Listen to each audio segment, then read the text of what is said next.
পরম করুণাময় এবং অসীম দয়ালু আল্লাহর নামে শুরু করছি। তো আজকে আমরা নাগর্নো কারাবাখ নিয়ে কথা বলবো। তাহলে চলুন ভিডিওটা ডিটেইলে শুরু করি।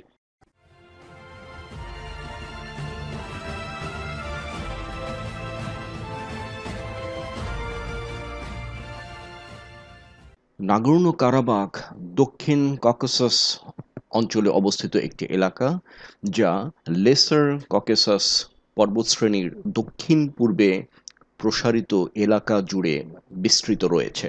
নগর্নো কারাবাখের বৃহত্তর অঞ্চলের অংশ এটি নিম্ন কারাবাখ এবং সিউনিকের মধ্যবর্তী এলাকা জুড়ে একটি অঞ্চল। এর ভূখণ্ড বেশিরভাগ পাহাড় এবং বনভূমি দ্বারা গঠিত। নাগর্নো কারাবাখ একটি বিতর্কিত অঞ্চল অথবা ডিসপিউটেড রিজন, যা আন্তর্জাতিকভাবে আজারবাইজানের অংশ হিসেবে স্বীকৃত, যদিও এর বেশিরভাগ অঞ্চল আর্টসাকের বিচ্ছিন্ন প্রজাতন্ত্রের অধীনে জাতিগত আর্মেনিয়ানদের দ্বারা শাসিত হয়েছিল, যা নাগর্নো কারাবাখ প্রজাতন্ত্র নামেও পরিচিত অথবা আর্টসাক রিপাবলিক নামেও পরিচিত। ১৯৯৪ সালে আর্মেনিয়া এবং আজারবাইজানের মধ্যে প্রথম নাগর্নো কারাবাখ যুদ্ধের শেষে নাগর্নো কারাবাখ বা আর্টসাক রিপাবলিকের জন্ম হয়। পরবর্তীতে যা ২০২৩ সালের সেপ্টেম্বর মাসে আনুষ্ঠানিকভাবে বিলুপ্ত হয়ে যায়। উভয় পক্ষের প্রতিনিধিরা এই অঞ্চলের বিরোধপূর্ণ অবস্থার বিষয়ে ওএসসিই মিনস্ক গ্রুপের মধ্যস্থতায় অসংখ্য শান্তি আলোচনা করেছে। সময়ের সাথে সাথে এর সংখ্যাগরিষ্ঠ আর্মেনিয়ান জনসংখ্যা বিভিন্নভাবে উভয় রাজ্যের কাছ থেকে আর্টসাকের স্বাধীনতার পক্ষে অথবা আর্মেনিয়ার সাথে মার্জ বা একীকরণের পক্ষে সমর্থন করেছে বা ইচ্ছা প্রকাশ করেছে। নাগর্নো কারাবাখ অঞ্চলটির আয়তন মোটামুটি ৪,৪০০ বর্গ কিলোমিটার বা ১৭০০ বর্গ মাইল। সমন্বিত প্রাক্তন নাগর্নো কারাবাখ স্বায়ত্তশাসিত ওব্লাস্টের প্রশাসনিক সীমানার সাথে সমান করা হয়। যাই হোক, এই অঞ্চলের ঐতিহাসিক ব্যাপ্তি প্রায় ৮,২২৩ বর্গ কিলোমিটার বা ৩,১৭৫ বর্গ মাইল। ২০০১ সালের গোড়ার দিকে আর্মেনিয়া, আজারবাইজান, ফ্রান্স, রাশিয়া এবং মার্কিন যুক্তরাষ্ট্রের প্রতিনিধিরা প্যারিসে এবং ফ্লোরিডার কি ওয়েস্টে মিলিত হন।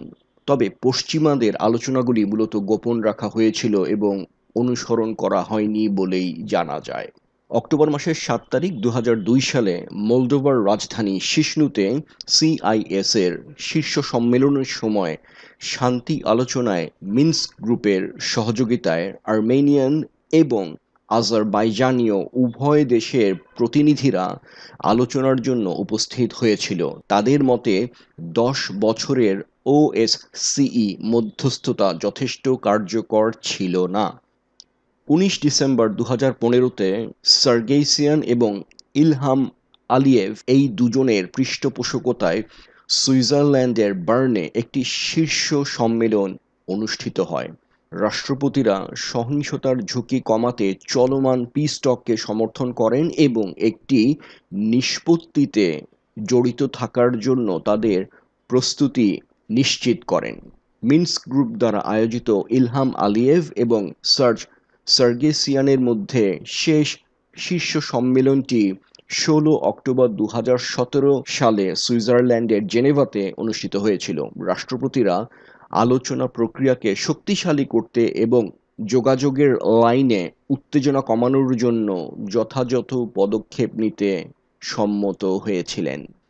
২৭ সেপ্টেম্বর ২০২০ সালে নাগর্নো কারাবাখ এবং আশেপাশের অঞ্চলগুলিতে আজারবাইজানি আক্রমণের সাথে একটি নতুন যুদ্ধ শুরু হয়। যুদ্ধের সময় আজারবাইজান উল্লেখযোগ্য সাফল্য অর্জন করে। আজারবাইজান নাগর্নো কারাবাখে আশেপাশের সমস্ত আর্মেনিয়া কর্তৃক অধিকৃত অঞ্চল পুনরুদ্ধার করে এবং সুসা ও হাদ্রুত সহ নাগর্নো কারাবাখের ১/৩ অঞ্চল দখল করে।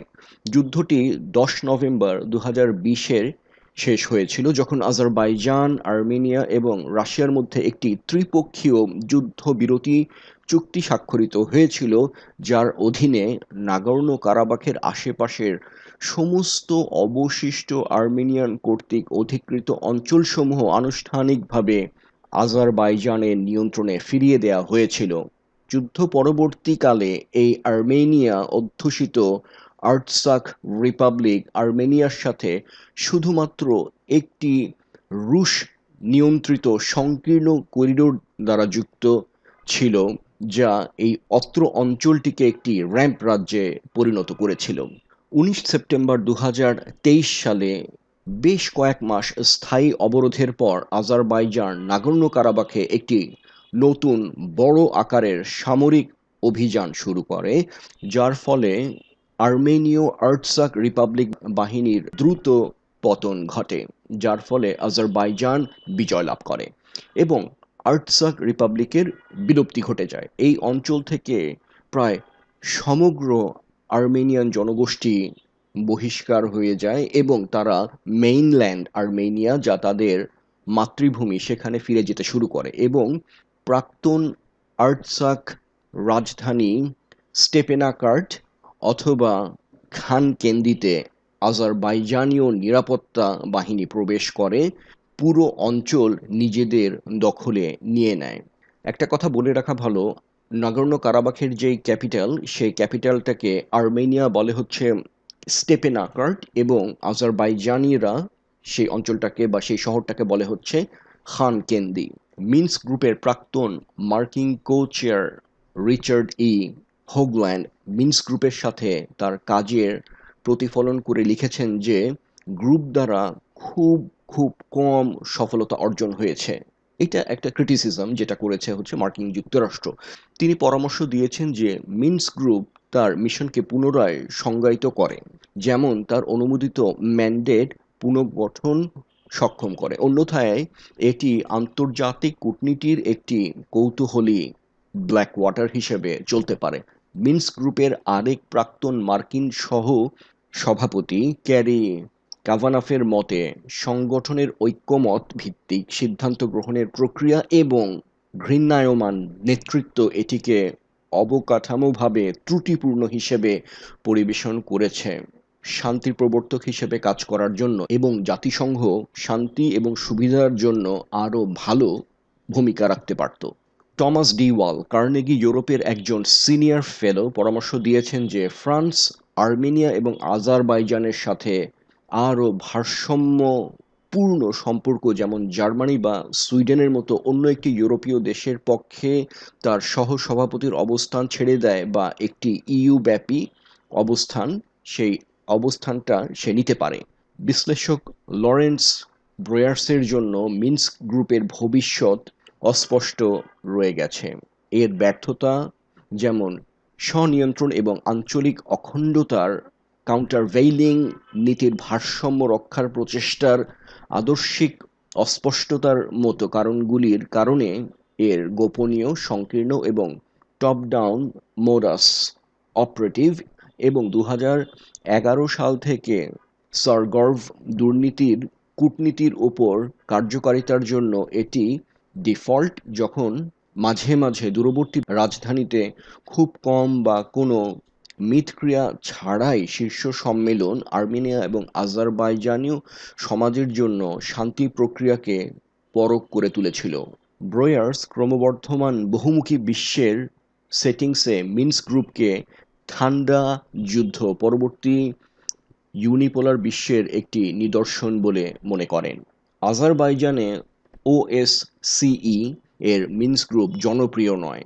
তিনটি কো-চেয়ার দেশ তথা রাশিয়া, ফ্রান্স এবং মার্কিন যুক্তরাষ্ট্রের বৃহৎ আর্মেনিয়ান প্রবাসীদের উপস্থিতি রাশিয়া এবং আর্মেনিয়ার মধ্যে কৌশলগত জোট গ্রুপের ন্যায্যতা নিয়ে প্রশ্ন তুলেছে। অদক্ষতার জন্য দলটির সমালোচনা শুরু হয় হায়দার আলিয়েভের যুগে তার পুত্র এবং উত্তরসূরি ইলহাম আলিয়েভের দ্বারা।